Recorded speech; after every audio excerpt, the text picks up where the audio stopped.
स्वागत है मेरे ब्लॉग में। मैं हूं आपका अपना गोपाल शर्मा और आज मैं मेंटेनेंस का जो मेरे ऊपर केस हुआ है उसमें जो झूठ लिखा हुआ है उसको मैं एक-एक करके मैं डिस्क्राइब करना चाहता हूं कि किस तरह से एक वकील और लालची पत्नी और उसका परिवार किस तरह से एक पुरुष को फँसाने के लिए अम, तत्पर रहता है अदालतों में और किस तरह झूठे केसों में फँसाने की कोशिश करता है और अपना उल्लू सीधा करने की कोशिश करता है। ज़्यादा से ज़्यादा पैसे ऐंठने का उनका रहता है और उनको कोई पति से कोई लेना-देना नहीं होता, सिर्फ़ उसका पैसा खाना होता है, इसके अलावा कुछ भी नहीं।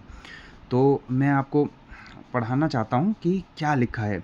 उन्होंने लिखा है वैसे तो केस में एड्रेस के सिवाय एड्रेस और बच्चों की बर्थ डेट के अलावा सब कुछ झूठ लिखा हुआ है, जिसको मैं आराम से साबित कर सकता हूँ।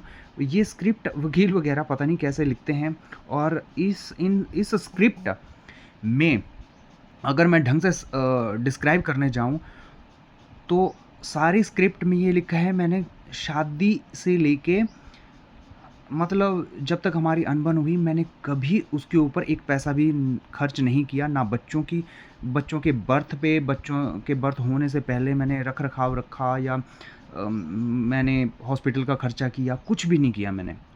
टोटली मैंने नॉट इवन सिंगल पैसा गिवन टू हर, सिंगल पाई लिखा है इन्होंने, मैंने दिया है उनको। और साथ में वो बाद में लिखते हैं 3 साल बाद की एक डेट लिखते हैं 21, 22, 23, 21, 22, 23, हाँ 4 साल बाद की एक डेट लिखते हैं। उसमें लिखते हैं कि कि इसके बाद मैंने खर्चा देना बंद कर दिया। या तो वकील लोग एक बार डिसाइड कर दें कि मैंने खर्चा जब मैंने शुरू से दिया ही नहीं, तो मैं बंद कैसे कर सकता हूँ?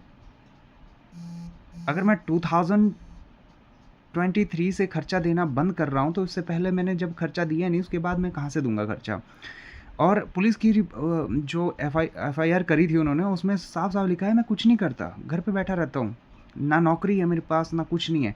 और मेंटेनेंस के केस में मैं 70,000 गाँव में ले रहा हूँ, हिमाचल के एक गाँव में।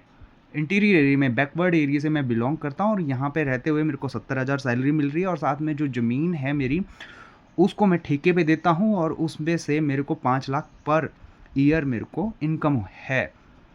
और मैंने heavy amount of money invested in stock market.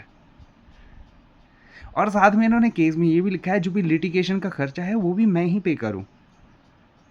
एक तो झूठे आरोप, मनगढ़ंत आरोप, पता नहीं वकील नया है क्या है, वो किस तरह से लिखता है। एक तरफ लिख रहा है मैंने कभी खर्चा दिया नहीं स्टार्टिंग से, और बीच में लिखता है मैंने खर्चा देना बंद कर दिया, वो तारीख भी बताता है उसमें। कैसे ये केस एक्सेप्ट हो जाते हैं? क्या केस जो एक्सेप्ट करते हैं, क्या इन केसों की कॉपी पढ़ते ही नहीं है क्या? उनको पढ़ना चाहिए ना केस है क्या? उनको तो एक ही बार पढ़ के समझ आ जाएगा ये केस ही झूठा है। पर फिर भी पुरुषों को प्रताड़ित किया जाता है, डेट पे डेट देके बुलाया जाता है। अ, समझ से परे है। मैं बाद में डिस्क्राइब करता हूँ। इसके साथ जय हिंद जय भारत पार्ट दूसरे में।